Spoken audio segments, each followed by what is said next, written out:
Hey, welcome back everyone. It is now the end of February of 2022, and as we get closer to the official release of the Kenobi series, and as The Mandalorian Season 3 is getting closer to ending principal photography, a large portion of the Star Wars universe is really coming along very well and smoothly by both George, John, and Dave Filoni.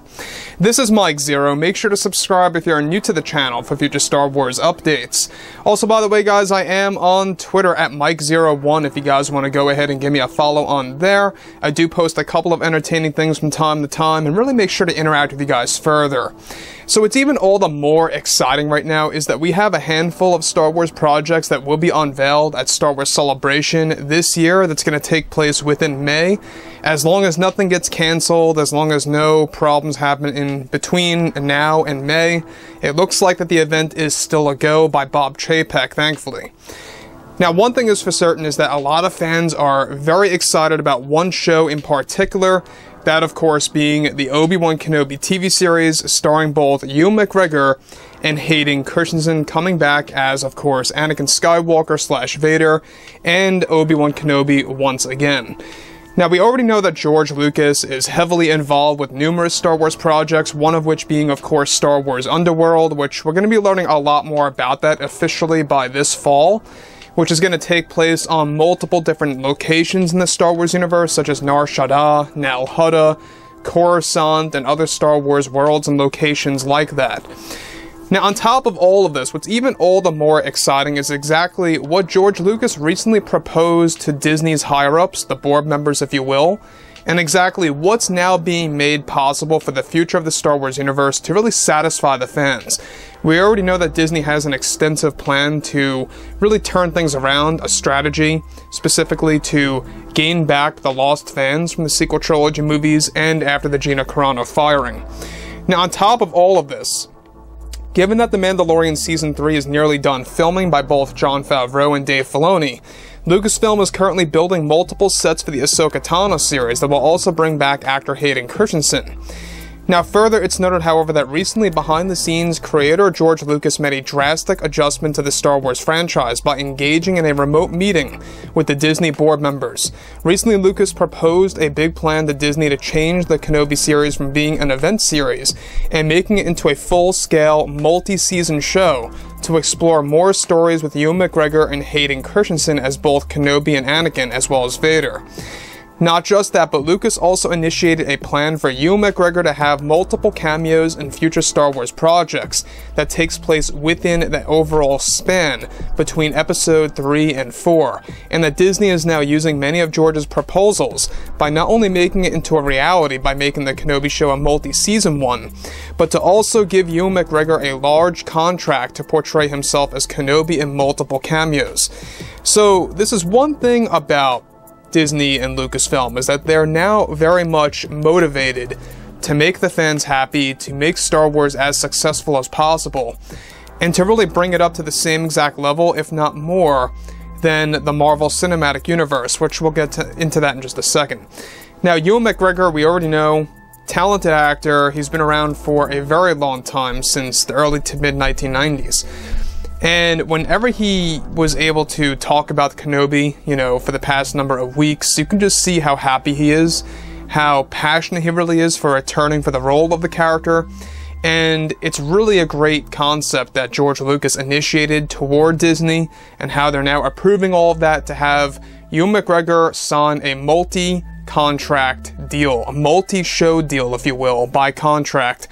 that's going to allow him to pop in and out of specific Star Wars shows that happens around that scape. So anything that's in between episodes 3 and 4, Ewan McGregor is going to pop in as a form of a cameo in a sense. Kind of similar to what they're now doing with the Ahsoka Tano character by Rosario Dawson, of how she pops into The Mandalorian Season 2, she popped into the Book of Boba Fett, and now she's getting her own TV show. Except in this scenario, it's like a reverse situation where Ewan got his show first, and then after that he's going to appear in many cameos, while also getting a multi-season show deal for the Kenobi series. Moving on.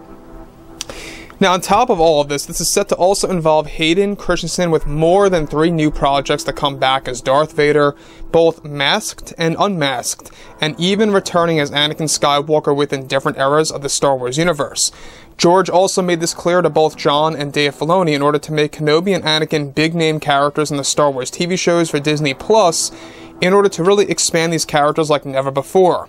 Another meeting about all of this is already scheduled to begin in March about the Kenobi series, expanding to be multiple seasons to also explore a younger version of Luke, given that Luke is said to only be minimally evolved in the Kenobi show and that it will be more centered around a young Leia. Now, both Ewan McGregor and Hayden have been very well aware about George's proposal to Disney and are very excited to work on multiple new Star Wars projects, one of which is described to be centered around a live-action adaptation of the Clone Wars that will feature both Ewan and Hayden as Anakin and Kenobi, returning in that point in time for Star Wars. In fact, that specific project will be teased in the Obi-Wan Kenobi TV show in the form of a flashback. Disney is said to now have a full-scale plan to make Star Wars even bigger than Marvel by exploring many different avenues that are now made possible through opening the gateway for Star Wars projects in the Kenobi timeline.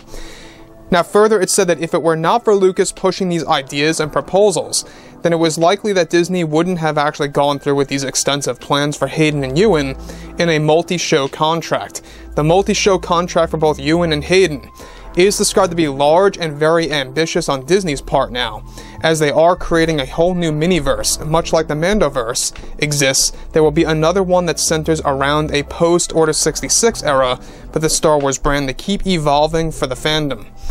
Now, here's a very interesting way that Jon and Dave are crafting the Star Wars universe. Now, yes, it is a universe in its own, but they're dividing it up into mini-verses. So you got what fans like to call the Mandoverse, which is all post-Return of the Jedi era Star Wars TV shows. Then you're going to have this Order 66, post-Order 66 verse, where it's going to feature characters like Kenobi, Anakin, Vader a lot, you know, Sith Inquisitors, I mean, all of these different things that are going to be thrown in there. That's really going to differentiate it from the Mandoverse. And they want to make sure that the theming of all these different projects are going to be vastly different in order to kind of give fans a different scope on exactly what takes place where, right? If you look at the overall format or the style, the theme, if you will, the tone of the Mandoverse, it is its own thing. And with the Kenobi show coming out very soon, it's going to be its own thing in a sense. And it's going to actually fit directly in eventually with other projects where the Kenobi series is going to spawn a host of new Star Wars spin-off shows. So that's one thing to look forward to, is the fact that much like The Mandalorian, you know, created a span of spin-off series like Ahsoka, Boba Fett, and others out there,